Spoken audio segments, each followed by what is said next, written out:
I pray God will speak to your hearts in a different way this morning.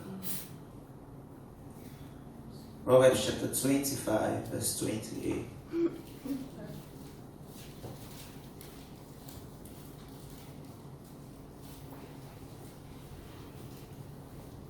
If you see it, read it for us. Proverbs 25, 28. Proverbs 25, 28, I read in Jesus' name.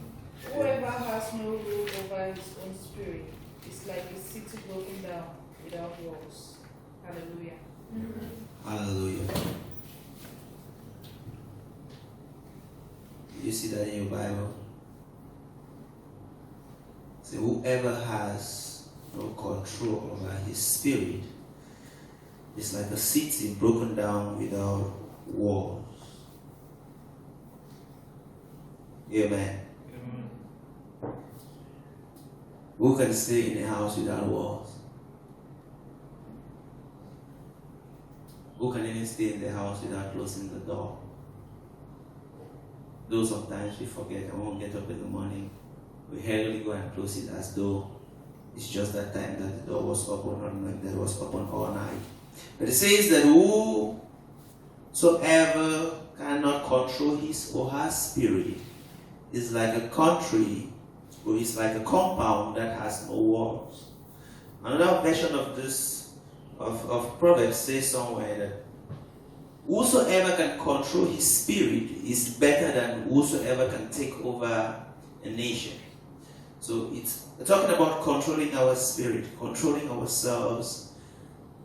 It says, whosoever cannot control his spirit is like a house without walls. And a house without walls means that anything can move in and out. A snake can move into your house and move out. A lion can move into your house and move out. You understand? So your life is just like anything can walk in and cause the problem and move out, and you can do anything. Hallelujah. And it says, whosoever can control his spirit is better than whosoever can take over a city. And I would use a simple example of let's say Samson. He was a great man. He could win over many cities. He was so mighty. He was a single man who could kill thousands of enemies of the Lord just without a sword.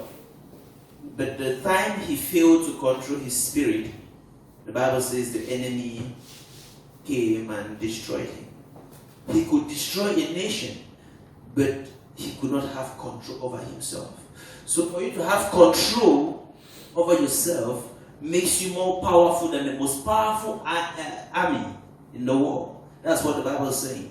Controlling doing what? Controlling what to say, what not to say, where to go, where not to go, what to eat, what not to eat, how to behave and how not to behave.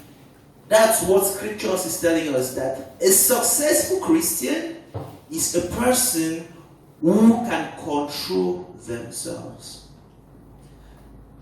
I want us to see why it's so important for you and I to be in control of ourselves.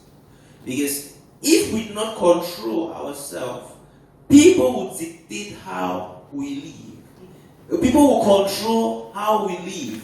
People will control the things we say and do. But the bad thing about that is the consequences of such things will come back to us, not to the people who influence us to do them. If you're influenced by your friends to steal, when they catch you, they'll lock you, not your friends. So it is important for us to have control over our spirit, because the consequences of our actions wouldn't follow the people who influence us. They would follow us. That is why it is very critical for us to have control of our spirit. And I'll take a close example of Moses. He was a man called by God to deliver a group of children from slavery for so many years. People who had been in slavery, they were working almost all day. They had no time to sleep. they had suffered or they were suffering their whole lives. And the Bible says God called Moses to go and save them. And when Moses went to save them, the Bible says they were happy. They left their slavery life and they started following Moses. They were happy. But anytime they encounter a problem, they would complain. Let me ask you a question. How do you feel when people accuse you or make you feel guilty for doing good? You are doing good, and now people make you feel guilty. They make you feel like what you were doing was a bad thing. You're trying to be nice, and in the process of being nice, a problem came up because there will always be problems. You understand? Life is there will always be problems. I can advise you to go to school doesn't mean that you don't have problems in school. You always have problems. I can advise you to do a business doesn't mean that the business will not fail. It can fail. But how will you feel when you're trying to do good, and in the process of doing good, the person is enjoying you doing good, and then when there's a problem, they come to tell you, if you didn't, and it's not a matter of today, it's something that happened since the creation of the world. I know Adam was enjoying his wife. He was enjoying the woman because when God gave him the woman, what did he say? He said, wow, this is what? Bones of my bones and flesh of my flesh. They were having fun. And when they had a problem, God said, Adam, why did you do what you did? What did he say to God? It's the woman you gave me. But when he was enjoying this woman, I did not hear him tell God, it's the woman you gave me. But when there was a problem, he quickly said, it's the woman you gave me. Human beings, we are inclined to complaining. It's not like it's something for somebody specific. All human beings, we like to complain. There was this Shunammite woman who didn't have a child. And Bible says Elisha prayed for her and she had a child. And she was enjoying the boy. The day the boy died, she went to Elisha and asked him, man of God, did I ask you to give me a son? Why did you lie to me? You get the point? Did I ask you to give me a son? But you have been enjoying this son, woman. Now you're asking man of God that, did you ask him to give you a son? Why did you just refuse the son when they gave it to you?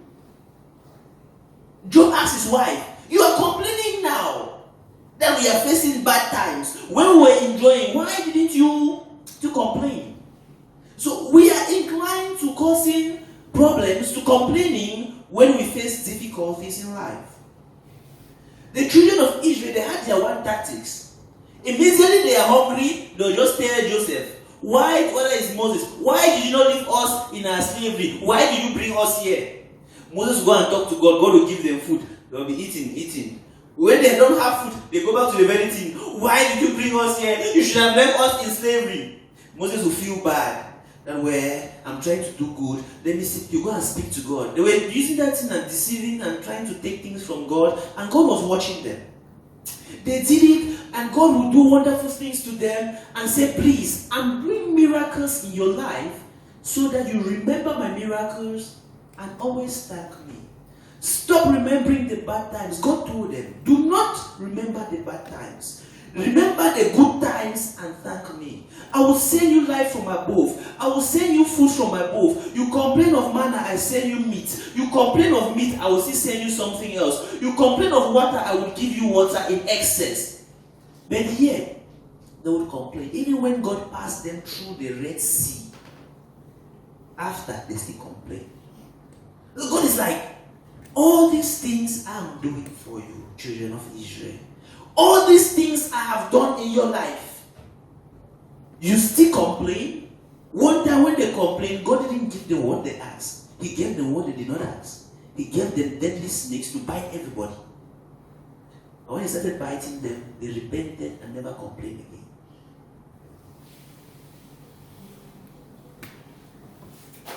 Because God hates complaining. Look at Jesus, he's on the cross. He's dying for you and I. And the thief told him, you are the Son of God. Come down, save yourself, and save us. They are making Jesus to feel bad for doing a good thing. Okay. If Jesus could not control himself, he would come down from the cross to prove himself, and that would be the end of our salvation. Do you understand? When people provoke you for doing good, you must be careful. Because if you do not control yourself, you will take an action that can distract you from what God has called you to do. Now, God told Moses, hit the rock. He said, touch the rock and water will come out. And Moses struck the rock. And God said, because you didn't touch the rock, you will not see the promised land. But what did Moses do, God? Moses was provoked by these people. They had spoken until Moses was angry. And he went out of control and did what God did not ask him to do. And God didn't punish the people first. He punished Moses and punished the people after. But he punished Moses and said, Moses, you could not control yourself. People would provoke us. People would provoke you for being nice. For preaching the gospel, people will provoke you. For being a good person in a community of bad people, people will provoke you. But God is telling you that they are trying to distract you from doing what He has called you to do. And if you miss focus and try to respond to their provocation, you will get into stuff that were not part of your calling. But God says you must focus.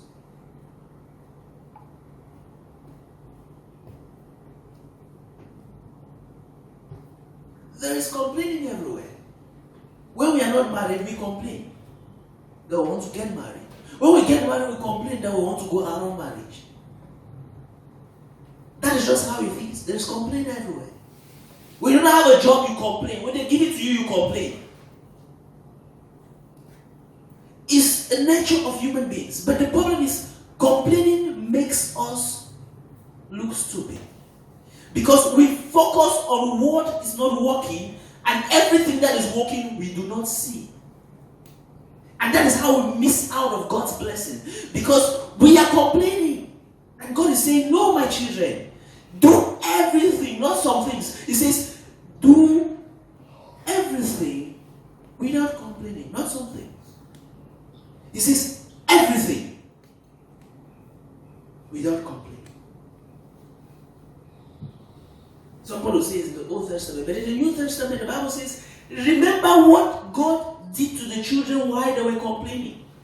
He can still do it again. God sometimes will allow you to go through tough times to really see what tough life is. If you're complaining of the one that He has blessed you with, He would allow you that, okay, you want to complain that I'm not good to you? Okay, let me show you what not being good to you means.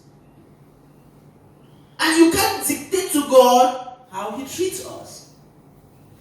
Because my sister told me that, you see, Pastor, when I went to America, I really saw that God is partial. Why did they deliver some children in America and they deliver you in Bafo?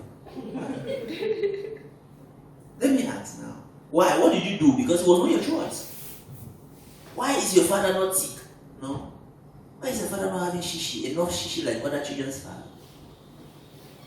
It was not your choice to be born into the family that you were born. So we can say God is partial, but God says, Jacob I love, Esau I hate, but all of them are His children. Do we understand?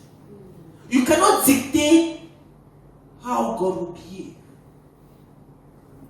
But you cannot say God is wrong. Because God is always right.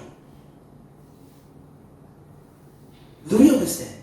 God is always right. You can't dictate how He behaves. So, if you're complaining, you're telling God He doesn't know how to control the world, that He should make you God and He will see what you will do. Then God say, I'm telling you, you don't know how to control this world. Just make me God now, and you'll see what I will do.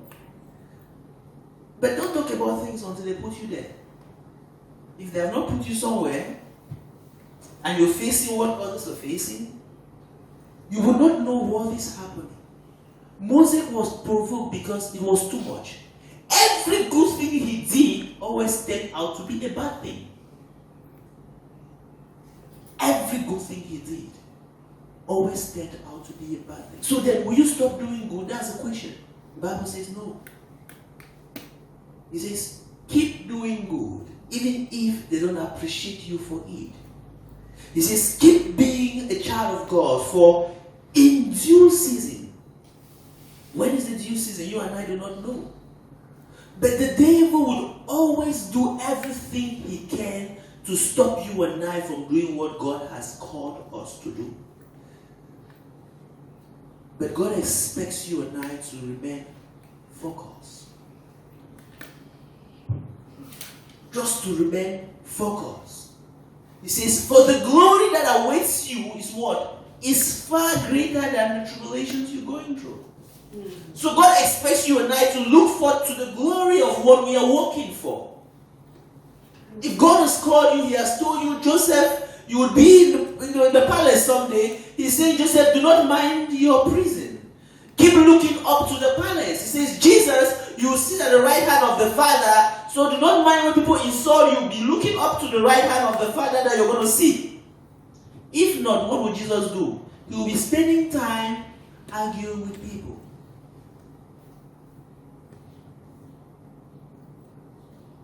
Look at what Proverbs says.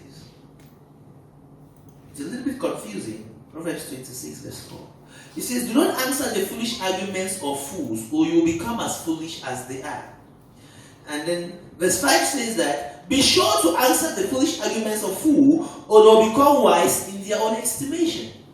What do you say about it? The first part says, do not answer fools. Because if you answer them, you'll be like them. Somebody comes and tells you that you are wicked, and you start justifying that you're not wicked. You start trying to explain, wasting time to tell somebody you're not wicked, when you know you are not wicked. The Bible says, don't waste time for such people who come to distract you in your life. When they come and tell you things that you are not, it says, don't spend your time trying to justify that, no, I'm like this, I'm like that. It says, no, don't answer fools, for when you answer them, you'll be like them. And the second one says, no, answer them to make them know that what they are saying is foolish. So if you must answer them, you must answer them to tell them that what you're saying doesn't make sense. They came and asked Jesus, is it right to walk on Sunday? What was his answer? He says, if your animal have a problem on Sunday or has an accident, will you rescue your animal? Now, they went. You get the point? He did not go and start to justify why you should walk on Sunday, why you should not walk on Sunday. He says, me, I'm saving human beings. Those are my properties. And you are telling me not to walk on Sunday. I should not preach the gospel on Sunday. I should not heal people on Sunday. If it were your animal, will you not heal it? So he's saying, your animal is your property. As human beings are my property. So I'm concerned about my human beings. Don't be asking me questions. Sometimes people ask you really stupid questions.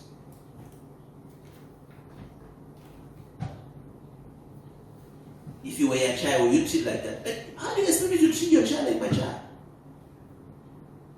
Is that normal? I'm asking you, can you treat somebody's child like your child? It's just not possible. No matter how you pretend, it's difficult. So somebody wants you to feel bad for loving your children. Somebody wants to feel bad for loving your mother. That you did that to your mother, will you do it to my mother? It's my mother. It's my husband. It's my brother. It's my sister. Even Jesus said, the food of children should not be given to dogs. There's preferential treatment.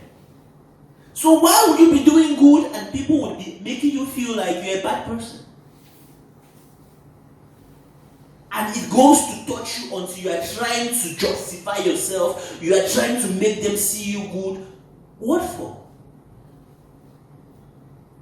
You don't owe anybody anything to make them look you better. If they choose to look you good, they should. If they choose not to look you good, no matter what you do, you are wasting your time. Moses tried. Every time they complained, he prayed to God.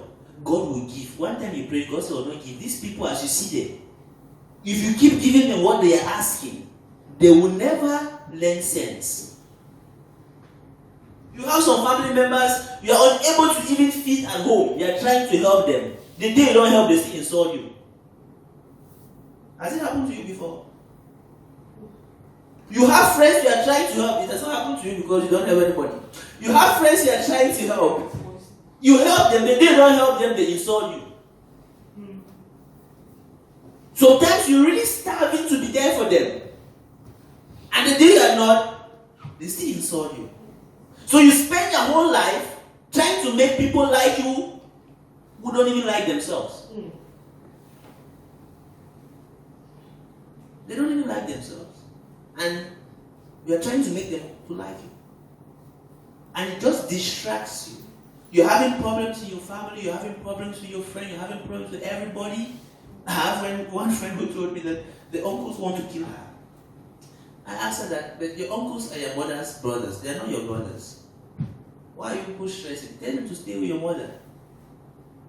They leave their mother and they're coming to destroy the children. Why? You are struggling to please the uncles. You do everything you can. They still complain.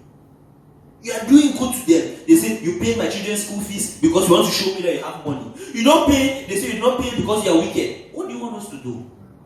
You just say you are complaining like children on the street. They play song of joy, they don't dance. They play the one of mourning, they don't cry. But they're just complaining. You do good, they complain. You see, Jesus was eating and enjoying his life. And they come and tell him that this man, if you ever enjoy any man, why are you there on so? He said, I don't see that one at see. That John no be the enjoy when I complain. Say John no the enjoy. Say John no the wear fine clothes. Now me I don't come at the wear fine clothes and the enjoy when they still complaints at the wear fine. He said, well, I'm probably waiting.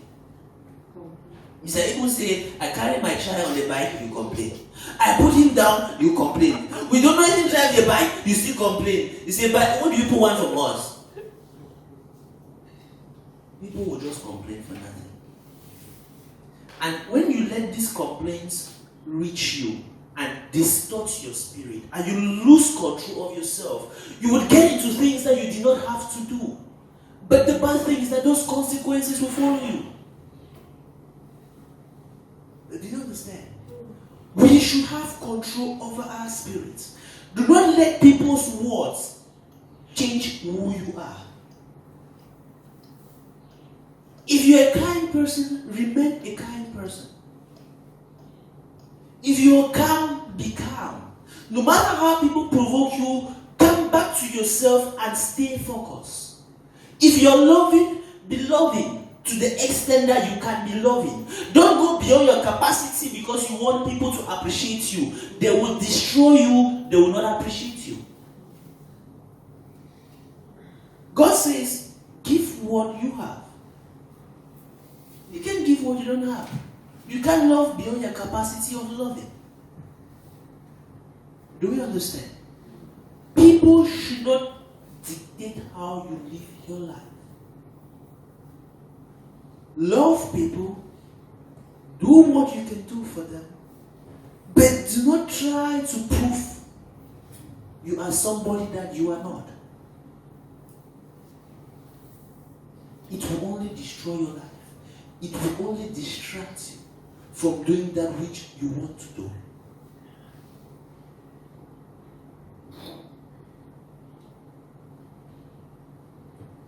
When they faced death, they say, Moses, is it that there are no graves in Egypt? Why did you not allow us to die in Egypt so they can bury us very well? They complain about everything. Everything was always complaining. But children of God, we don't have to live like that. And the Bible says, when we do not believe God, we treat him like dead. That's what God said. He said, these children, you don't believe me. In Proverbs, it's Numbers 14:11. He says, you don't believe me. When you keep complaining, you are treating God like dead, like the dead by the roadside. He says, that's how you treat God when you're complaining to God. You're complaining about this one, you're complaining about this one. My friend said, Pastor, the only problem is all the money I have, I just have to pay my rent with it. I said, are you not even happy you can pay your rents? You wanted that I should throw you out of the house. You start telling God that, oh God, please, I just want to have a place to keep my head. You already have a house, a 3-bedroom house. You're sleeping just in one room, and you can even pay the rent every month. And you still go and meet God and complain that your only problem is that all the money you have goes for your rent.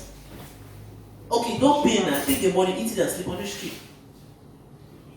It's easy. Nobody's forcing you to pay. Or leave the house, go pick a one-room house and pay them. Why should we just always complain? Why? Why is God's blessing in our life not enough? Why? Why? That you are a full human being. You can get up and walk on your legs. You can wash your body by yourself with your hands. You can see. The truth is, everything we need for basic survival, God has given us. Everything we need. Everything you need to be alive and healthy, God has given us. All the other things are just luxuries. And there is no end to those luxuries. If we can't thank God for the basics, then we will not thank Him if even He gives us the luxuries. We should thank God for the basics He has supplied. I've asked you many times, you're not thanking God for air. If He cuts it for 10 minutes, we are all gone. But to us, because the air is free, we think it's because it's cheap. It's free because we cannot pay for it. That's why it's free. Life is free because we can't afford it. So before we sit and complain to God, we should understand that He has done more than enough for us. And if you can understand how He has blessed you with the things that you cannot afford, then you will understand that it's possible for Him to bless you with the things that you can afford. But it's mean to look at God and complain that you don't have a job. It's mean. That God, you can provide me air, but you cannot provide me a job. You're treating God like dead by the road. You're looking at God like a nobody.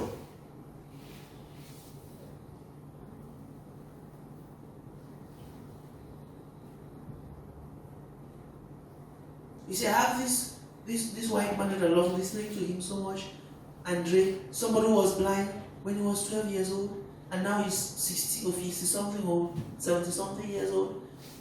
And he's been singing all his life.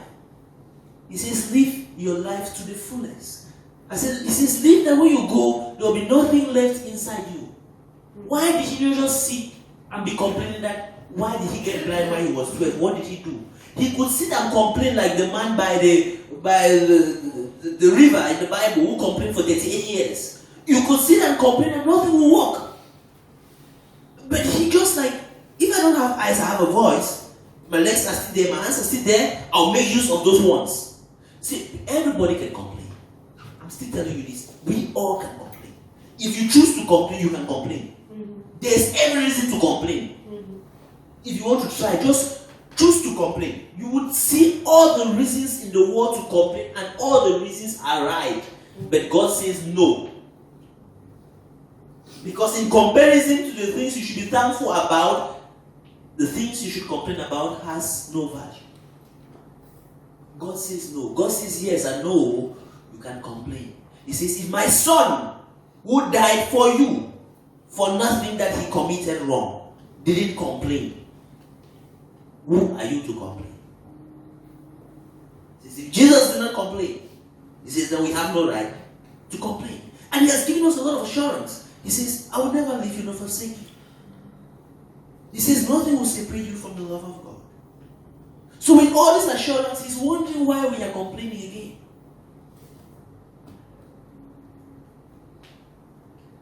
Say, I will never complain.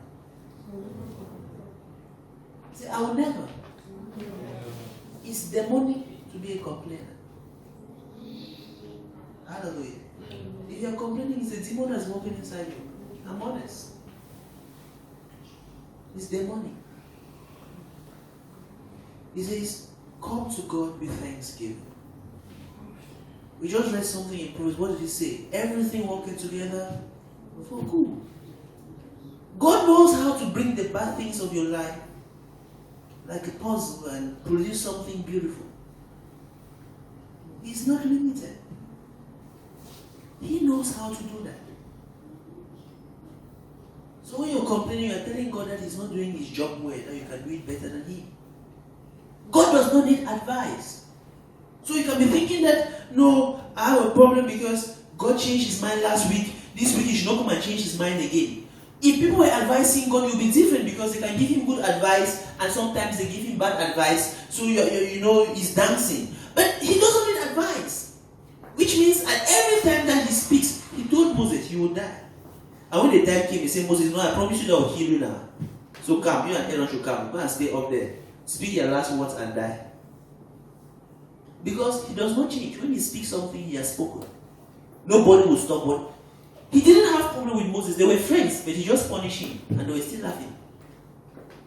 Now you don't see the promised land, Moses. But they were not quarreling.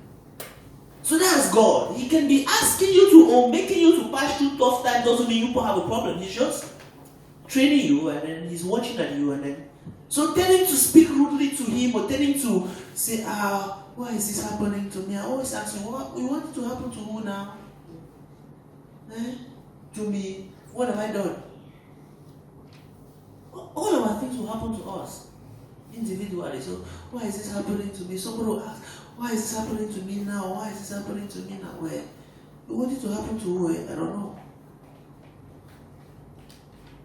Look at Jesus is going to raise Lazarus from the dead, and look at what Mary and Martha were asking. If you were here, our brother would not die. That can just make him not to raise Lazarus from the dead again. Am I lying? You are going to heal somebody, and the first thing they did was to accuse you that you are the cause of his death. How did Jesus cause Lazarus' death? You want to do good, and the first thing, somebody is hungry, you give the person food, the person died, and then they say the person will kill the person. It's frustrating. Jesus has come to raise Lazarus from the dead. And the first word that came out of the family was, if you were here, our brother will not die. Some of us just say, is that what you want to say? Okay. Is that what you want to say? Okay, no problem, I'm going back. And they start begging you, now you know you're doing your thing, I'm going you back. But that's not it. If God has sent you to do something, go irrespective of how the people behave. Do it until you are done, irrespective of what the people say. That's what makes you a successful Christian. Do we understand? That's what makes you a successful Christian. When you are not being controlled by what people say or do, you are focused. That will make you to succeed in your career. It will make you to succeed in your marriage. It will make you to succeed in your business. When you learn to be focused and not distracted by what people say. Some people don't even have husbands and they are coming to tell you how to treat your husband when they don't have. And it's because they are treating like that, that's why they didn't have. They don't have a job, they are coming to tell you how to respond to your boss. And it's because they have been responding like that, that's why they don't have a job. They are coming to, that boss is doing that thing to you and you are me, I cannot take that rubbish. That's why you are home now, because you cannot take the rubbish. You go and follow them, you carry your head also, go and follow them. Go and tell your boss that, see, I know my rights. And they tell you to go and stay home and do your rights in the house. Huh? Let's live a grateful life. Be thankful for your friends. Be thankful for those who gossip your name because they make you popular. Be thankful for everything you have in life. You understand? Be thankful. Choose to be a thankful person. And you will see the magic that will happen. Good things will keep coming into your life day in, day out. You say, I have just one child. Oh, you didn't have, what did you say? No, you needed just a child. Now God has given you, come and tell God I have just one child. What has God done to you? Is that the way you ask somebody for something? I'm asking you, is that the way you ask somebody for something? No. Do it with respect. It's not our me. Treat God with respect. Treat Him with love. Treat Him with honor. And you will begin to imagine how wonderful things will come in your life every day. Hallelujah. I want us to pray for ourselves this morning.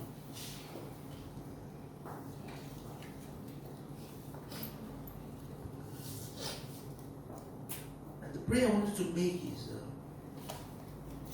God, help me to have control over myself.